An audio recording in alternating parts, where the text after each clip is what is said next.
Assalamualaikum warahmatullahi wabarakatuh. Waalaikumsalam warahmatullahi Waalaikumsalam wabarakatuh. warahmatullahi wabarakatuh. Kami dari kelompok 5 akan mempresentasikan tentang manajemen modal kerja. Next. Nah, di sini ada anggota kelompok kami, yaitu yang pertama David Nicholas Saputra, NPM 009, ada Levina Aurelia Vardika, NPM 0010, ada Frandi Triandika, NPM 0023, ada Muhammad Ihtisyamul Hasan, NPM 0029, ada Raisa Faisal Zaki, NPM 0030, ada Muhammad Iqbal Miftahudin, NPM 0060. Next. Nah, untuk pembahasan kali ini yaitu ada 6 pembahasan, yaitu yang pertama pengertian manajemen modal kerja dan latar belakang modal kerja. Kemudian yang kedua yaitu kebijakan investasi aset lancar. Yang ketiga yaitu kebijakan pendanaan aset lancar. Kemudian yang keempat ada siklus konversi kas, yang kelima ada anggaran kas, yang keenam ada kas dan efek yang dapat diperjualbelikan. Next. Oke, masuk yang pertama yaitu pengertian manajemen modal kerja dan latar belakang modal kerja.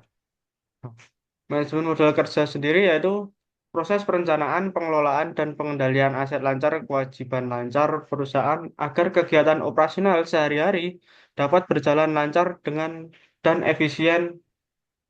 Nah, manajemen modal kerja sendiri melibatkan penentuan level yang optimal atas kas, efek yang dapat diperjualbelikan, piutang usaha, dan persediaan, serta mendanai modal kerja dengan biaya yang paling murah. Di sini istilah modal kerja sendiri berawal dari pedagang keliling di Amerika Utara yang memenuhi kereta kudanya dengan barang dan pergi berkeliling menjajakan dagangannya. Nah, barang-barangnya disebut dengan modal kerja. Nah, karena itulah yang sebenarnya ia jual atau diputar untuk menghasilkan laba. Gerobak dan kudanya merupakan aset tetapnya. Pedagang pedagang memiliki kuda dan gerobak sehingga didanai dengan modal atau ekuitas. Tetapi ia membeli barang-barangnya secara kredit, yaitu meminjam dari pemasok atau dengan uang yang dipinjamnya dari bank. Next. Kemudian ada kebijakan investasi aset lancar. Nah, di sini ada sebuah kurva ya, di gambar 16.1 ya. Di sini kurva kebijakan investasi lancar dalam jutaan dolar, di mana di sumbu yang mendatar atau horizontal di sini yaitu bisa kita lihat bahwa ada penjualan. Kemudian di sumbu yang tegak atau vertikal di situ ada jumlah aset lancar dalam jutaan dolar. Di situ menunjukkan tiga alternatif kebijakan yang terkait dengan ukuran kepemilikan aset lancar. Garis yang paling arah memiliki kecuraman yang paling tinggi dan menunjukkan bahwa perusahaan memiliki kas efek yang dapat diperjualbelikan, piutang dan persediaan relatif terhadap penjualannya. Ketika piutang sedang tinggi, perusahaan memiliki kebijakan kredit liberal sehingga menyebabkan tingkat piutang yang tinggi. Nah, ini disebut sebagai kebijakan investasi longgar. Di sini ada investasi longgar. Kemudian kita bahas satu persatu, yaitu yang pertama garis paling bawah disebut dengan kebijakan ketat. Nah, pada kebijakan ini perusahaan menahan sejumlah aset lancar sekecil mungkin. Kemudian meskipun penjualannya meningkat, art- artinya perusahaan berusaha bekerja seefisien mungkin dengan kas, piutang, dan persediaannya yang minim. Namun kebijakan ini memiliki resiko yang tinggi, karena jika terjadi keterlambatan pembayaran atau kekurangan stok, perusahaan bisa kesulitan dalam likuiditas. Kemudian yang kedua yaitu yang berada di garis tengah yaitu bisa disebut dengan kebijakan moderat. Nah, di sini adalah posisi kompromi antara kebijakan ketat dan longgar, karena berada di tengah-tengah. Perusahaan menjaga keseimbangan antara efisiensi dan keamanan likuiditas. Jadi, resikonya tidak terlalu tinggi, tetapi juga tidak terlalu rendah. Kemudian yang ketiga yaitu yang berada di paling atas atau bisa disebut dengan kebijakan longgar. Di dalam kebijakan Di dalam kebijakan ini, perusahaan menyimpan aset lancar dalam jumlah yang besar. Contohnya seperti memiliki kas yang banyak, memberikan piutang yang longgar kepada pelanggan, dan menyiapkan persediaan yang cukup banyak. Kebijakan ini membuat perusahaan lebih aman dari resiko kekurangan kas, tetapi biaya yang dikeluarkannya juga lebih tinggi karena banyak dana yang mengendap di aset lancar. Nah, dari grafik ini bisa disimpulkan bahwa bahwasanya semakin longgar kebijakan investasi aset lancar, semakin besar juga jumlah aset lancar yang dimiliki untuk setiap penjualannya. Sebaliknya, semakin ketat kebijakannya yang diterapkan, semakin kecil juga aset lancar ya. Next.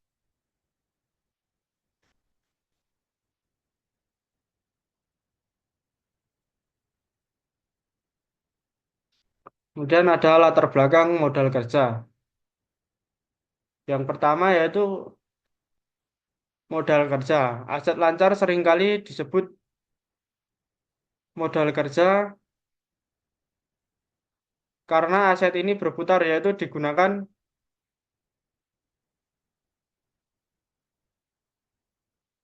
dan diganti selama tahun tersebut. Kemudian ada modal kerja neto. Modal kerja neto sama dengan aset lancar dikurangi liabilitas lancar. Nah, seperti dicontoh yaitu 1.000 dolar dikurangi 310 dolar yaitu 690. Kemudian yang ketiga ada modal kerja operasi neto. Nah, itu mencerminkan modal kerja yang digunakan untuk tujuan operasi. Modal kerja operasi neto atau NOWC dengan persamaan tetap bisa diketahui dengan aset lancar dikurangi dalam kurung liabilitas lancar dikurangi wesel bayar. Seperti dicontoh yaitu 1.000 dolar dalam kurung 310 dikurangi 110 dolar sama dengan 800. Next. Kemudian akan disampaikan oleh rekan saya. Selanjutnya saya akan menjelaskan tentang kebijakan investasi aset lancar, yaitu yang pertama kebijakan investasi longgar atau relaxed investment policy, yaitu jumlah uang tunai yang relatif besar, surat berharga, dan persediaan dilakukan, serta kebijakan kredit liberal yang menghasilkan tingkat Hmm, piutang yang tinggi. Yang kedua, kebijakan investasi ketat atau restricted investment policy, yaitu kepemilikan uang tunai, surat berharga, persediaan, dan piutang yang dibatasi. Yang ketiga, kebijakan investasi moderat atau moderate investment policy, yaitu kebijakan investasi antara kebijakan yang longgar dan dibatasi. Kebijakan ini menggunakan persamaan DuPont untuk mengevaluasi dampak manajemen modal kerja pada ROE. Rumusnya yaitu ROE margin laba dikali perputaran aset total dikali multiplier ekuitas sama dengan laba neto atau penjualan dikali penjualan atau aset dikali aset atau ekuitas. Next. hmm,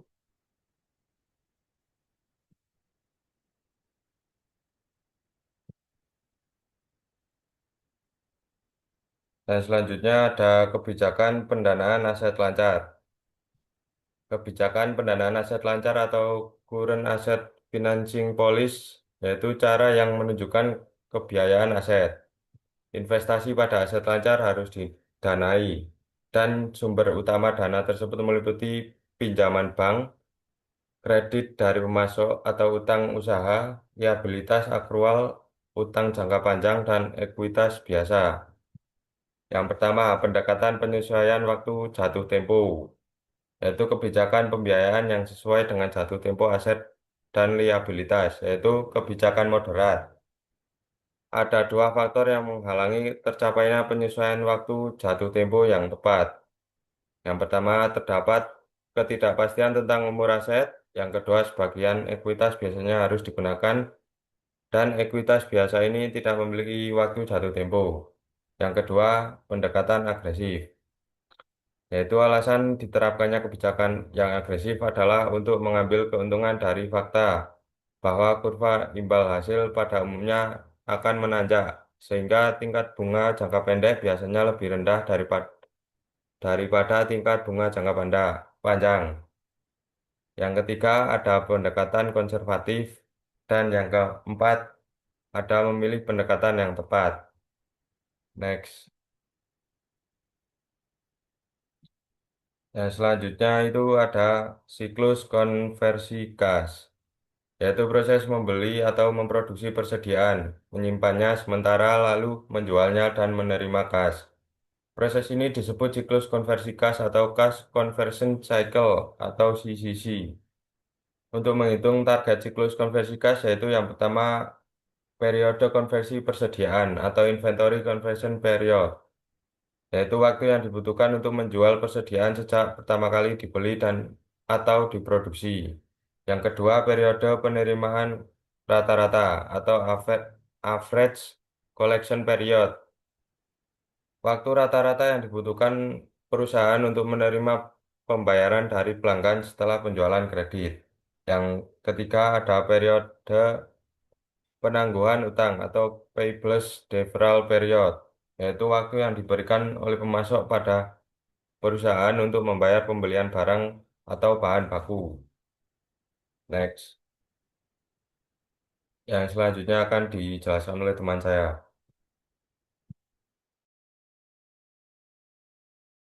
Selanjutnya, di sini saya akan menjelaskan mengenai siklus konversi kas. Nah, di sini dijelaskan di bawah ini ada contoh yaitu Great Fashion Inc atau GFI.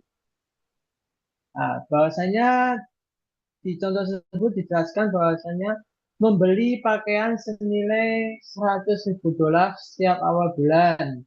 Yang kedua, barang terjual dalam 60 hari. Yang ketiga, pembayaran ke pemasok 40 hari.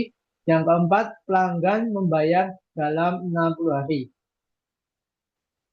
Maka disimpulkan bahwasanya contoh tersebut memiliki tiga komponen utama. Yang pertama adalah periode konversi persediaan atau inventory conversion period selama 60 hari. Yang kedua ada periode penerimaan rata-rata atau average collection period yaitu 60 hari. Yang ketiga ada periode penangguhan utang atau payables deferral period yaitu selama 40 hari. Nah, ini dijelaskan bahwasanya periode konversi persediaan yaitu 60 period penerimaan rata-rata 60, period penangguhan utang yaitu 40, dan hasilnya nanti adalah siklus konversi kas yaitu 80 hari. Artinya, GFI membutuhkan waktu 60 hari sejak membayar pemasok hingga menerima kembali kas dari pelanggan. Selama periode itu, perusahaan harus meminjam dana sebesar $100.000 untuk menutup kebutuhan modal kerja dan membayar bunga atas pinjaman tersebut. Dijelaskan bahwa semakin pendek CCC, semakin baik karena yang pertama adalah kebutuhan pembiayaan berkurang. Yang kedua, beban bunga menurun. Yang ketiga, laba dan nilai perusahaan meningkat. Next.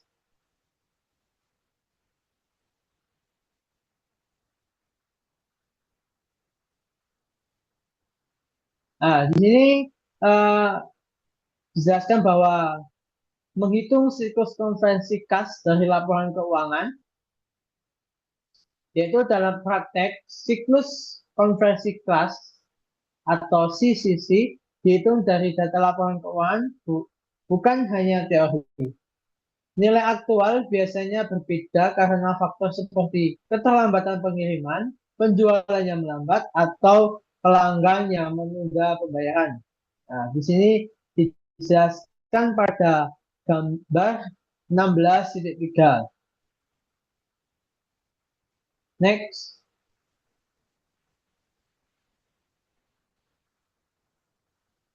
Selanjutnya di sini saya akan menjelaskan mengenai anggaran kas. Anggaran kas adalah perkiraan terperinci mengenai arus masuk dan arus keluar kas atau uang tunai perusahaan selama periode waktu tertentu, misalnya bulanan ataupun kuartalan. Tujuannya adalah untuk memaksimalkan perusahaan menilai cukup kas untuk memenuhi kewajiban dan memanfaatkan peluang investasi. Nah, di sini ada soal atau ada studi di kasus dalam tabel bahwasanya dijelaskan yang pertama ada arus kas masuk atau penerima. Nah, arus kas masuk ini bagian yang mencatat semua uang tunai yang diharapkan akan diterima perusahaan setiap bulannya. Ya, yang pertama ada penerimaan penjualan, yaitu adalah arus kas masuk terbesar atau perusahaan memproyeksikan beberapa persen dari penjualan bulanan yang akan segera diterima dalam bulan yang sama dan berapa persen yang akan diterima bulan-bulan berikutnya dari piutang. Misal, contoh, total penerimaan kas dari penjualan di bulan Mei adalah $210 dari penjualan bulan Mei, April, dan Maret. Maka total penerimaan kas, jumlah seluruh arus kas masuk yang diharapkan untuk bulan tersebut. Yang kedua ada arus kas keluar atau pengeluaran. Nah, arus kas keluar ini yaitu mencatat semua uang tunai yang diharapkan akan dikeluarkan perusahaan setiap bulannya. Nah, di situ dijelaskan bahwasanya ada pembelian persediaan, yaitu uang tunai yang dibayarkan untuk bahan baku atau barang dagang. Pembayaran ini seringkali didasarkan pada persentase tertentu dari pembelian bulan lalu atau 2 bulan lalu. Nah, dijelaskan tergantung kebijakan utang. Yang kedua ada upah dan gaji, yaitu biaya yang dibayarkan untuk tenaga kerja. Yang ketiga ada biaya penjualan umum dan administrasi lainnya, yaitu biaya operasional non produksi. Yang keempat ada pembayaran pajak, dividen, dan bunga. Nah, ini dijelaskan bahwasanya yaitu pengeluaran non operasional dan kewajiban.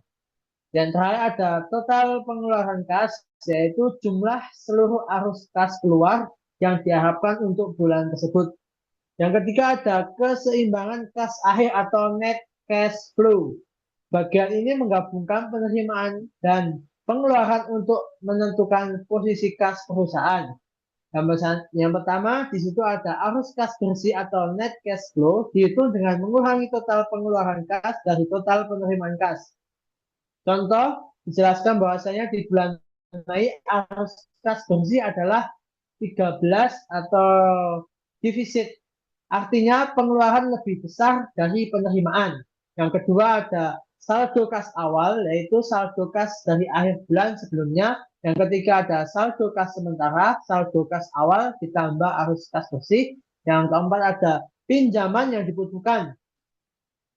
Maksudnya yaitu jika saldo kas sementara berada di bawah saldo kas minimum yang ditargetkan, yaitu misalkan $10, perusahaan harus melakukan pinjaman atau borrowing. Contoh, di bulan Mei, jika saldo sementara hanya 3, perusahaan perlu meminjam $13 untuk mencapai saldo minimum yaitu $10. Yang kelima ada pembayaran kembali pinjaman jika ada. Jika perusahaan memiliki kelebihan kas, mereka dapat membayar kembali pinjaman sebelumnya. Yang keenam ada saldo kas akhir, yaitu saldo kas akhir bulan setelah semua transaksi atau bisa dikatakan dengan termasuk pinjaman dan pembayaran kembali diselesaikan. Saldo ini menjadi saldo kas awal untuk bulan berikutnya. Nah, fungsi tabel ini yaitu memungkinkan manajemen untuk melihat di bulan mana mereka kemungkinan akan mengalami defisit kas atau membutuhkan pinjaman seperti di bulan Mei, Juni, dan Juli, dan di bulan mana mereka akan membeli kelebihan kas atau bisa dikatakan dengan memungkinkan untuk membayar kembali pinjaman atau melakukan investasi seperti di bulan Agustus dan seterusnya. Next. Selanjutnya akan dijelaskan oleh rekan saya. Selanjutnya ada kas dan efek yang dapat diperjualbelikan. Ada dua, yaitu yang pertama kas. Kas adalah aset yang paling liquid atau paling mudah diubah menjadi uang tunai yang dimiliki perusahaan dan siap digunakan kapan saja untuk membiayai kegiatan umum perusahaan.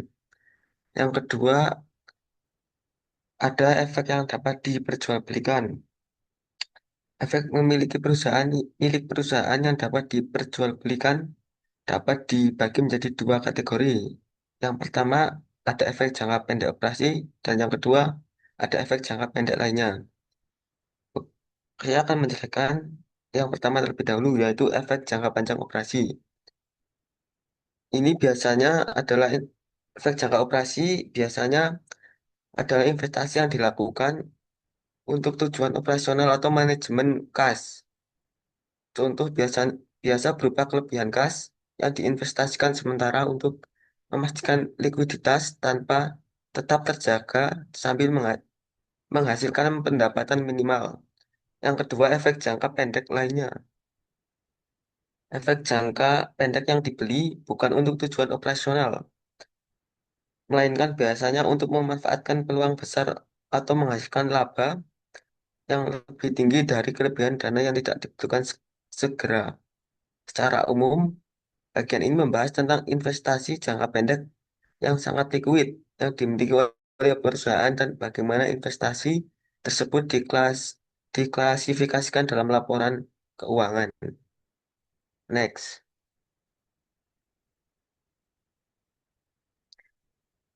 Kemudian mata uang. Perusahaan makanan cepat saji, kasino, hotel, bioskop, dan berbagai bisnis lainnya memegang mata uang dalam jumlah yang cukup substansial. Tetapi pentingnya mata uang mengalami penurunan akibat perkembangan kartu kredit, debit, dan mekanisme pembayaran lainnya.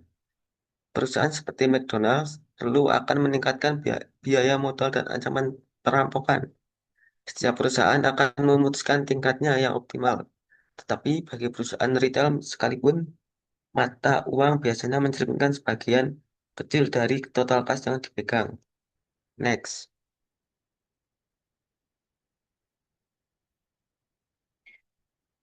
Kemudian, efek yang dapat diperjualbelikan.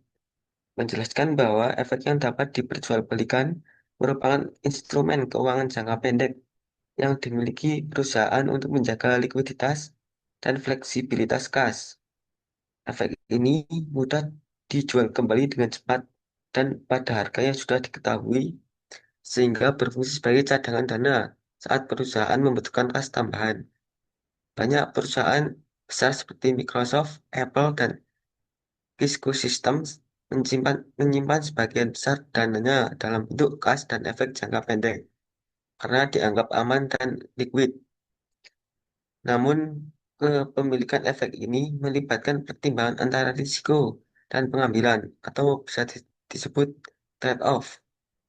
Semakin tinggi tingkat pengembalian yang diharapkan, semakin besar pula risiko yang harus ditanggung. Instrumen yang umum digunakan meliputi surat berharga pemerintah, surat berharga perusahaan, sertifikat deposito, dan dana pasar uang. Meski demikian, efek tidak selalu bebas risiko. Contohnya pada krisis subprime 2007, surat berharga berbasis hipotek yang sebelumnya dianggap aman ternyata gagal bayar dan nilainya menurun drastis. Hubungan perusahaan dengan bank juga berperan penting karena kemampuan memperoleh pinjaman jangka pendek mempengaruhi kebutuhan perusahaan terhadap kas dan efek yang dapat diperjualbelikan. Selain itu, kondisi ekonomi global turut mempengaruhi pasar efek karena perbedaan tingkat bunga antar negara dapat membuat perusahaan besar menyesuaikan strategi investasinya agar tetap mendapatkan hasil optimal dengan risiko minimal. Next. Selanjutnya akan dibacakan oleh teman saya. Nah, yang selanjutnya yaitu rekening giro. Menjelaskan bahwa rekening giro atau demand deposit memiliki peran penting dalam kegiatan operasional perusahaan karena digunakan untuk transaksi seperti pembayaran gaji, pembelian bahan baku, pajak, dan pelunasan utang. Namun karena giro umumnya tidak memberikan bunga, perusahaan berusaha meminimalkan saldo rekening tersebut sambil tetap memastikan likuiditas untuk pembayaran cepat dan memanfaatkan potongan harga pembelian. Ada beberapa teknik untuk mengoptimalkan penggunaan rekening giro, antara lain Yang pertama, memanfaatkan efek yang dapat diperjualbelikan sebagai sumber dana likuid agar saldo giro tetap rendah namun tetap sedia dana saat dibutuhkan. Yang kedua itu menggunakan fasilitas pinjaman jangka pendek dengan pemberitahuan singkat sebagai sumber dana darurat. Yang ketiga yaitu memprediksi arus kas masuk dan keluar dengan lebih baik agar kebutuhan dana tidak berlebihan. Yang keempat, mempercepat penerimaan pembayaran dengan sistem seperti lockbox atau kotak pos khusus bank untuk mempercepat pengumpulan cek pelanggan. Yang kelima itu menggunakan kartu kredit, debit, transfer, ataupun setoran langsung untuk mempercepat penerimaan kas dan mengurangi kebutuhan kas tunai. Serta yang terakhir, menyinkronkan arus kas masuk dan keluar agar kebutuhan saldo kas tetap seimbang sepanjang waktu. Melalui teknik-teknik tersebut, perusahaan dapat meningkatkan efisiensi pengelolaan kas, mempercepat arus dana, dan menjaga likuiditas tanpa harus menahan kas dalam jumlah besar yang tidak produktif. Next.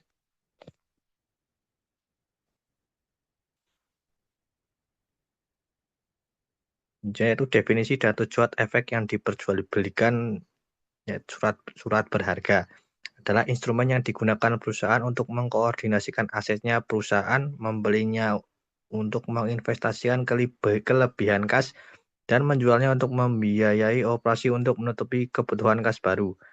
Efek ini penting dalam manajemen dana perusahaan karena memegang kas dan efek yang diperjualbelikan. Nilai total efek yang diperjualbelikan perusahaan-perusahaan S&P 500 meningkat pesat 2 triliun dolar pada September 2011 dan lebih dari 2.173 triliun dolar pada 2013. Contohnya perusahaan besar seperti Microsoft, Apple, dan Cisco System memiliki kas dan efek dalam jumlah yang sangat besar, itu miliaran dolar. Next.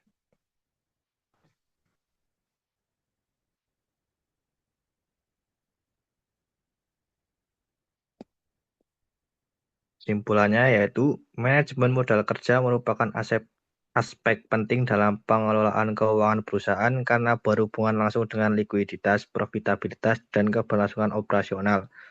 Melalui pengelolaan yang tepat atas kas, piutang, dan persediaan, perusahaan dapat menjaga keseimbangan antara aset lancar dan kewajiban jangka pendeknya. Kebijakan investasi dan pendanaan aset lancar harus disesuaikan dengan kebutuhan perusahaan, apakah menggunakan pendekatan konservatif, moderat, atau agresif, agar biaya modal tetap efisien dan risiko dapat dikendalikan. Selain itu, pengelolaan siklus konversi kas atau cash conversion cycle yang efektif membantu perusahaan mempercepat perputaran dana, mengurangi kebutuhan pembiayaan eksternal, serta meningkatkan laba. Anggaran kas juga berperan penting dalam memastikan perusahaan memiliki dana cukup untuk memenuhi kewajiban dan memanfaatkan peluang investasi. Terakhir, kas dan efek yang dapat diperjualbelikan harus dikelola secara optimal untuk menjaga likuiditas tanpa mengorbankan potensi keuntungan. Perusahaan perlu menyeimbangkan antara keamanan, fleksibilitas, dan tingkat pengembalian investasi agar mampu bertahan di tengah dinamika ekonomi. Next. Nah, sekian presentasi dari kelompok kami. Kurang lebihnya mohon maaf. Wassalamualaikum warahmatullahi wabarakatuh. Waalaikumsalam warahmatullahi wabarakatuh.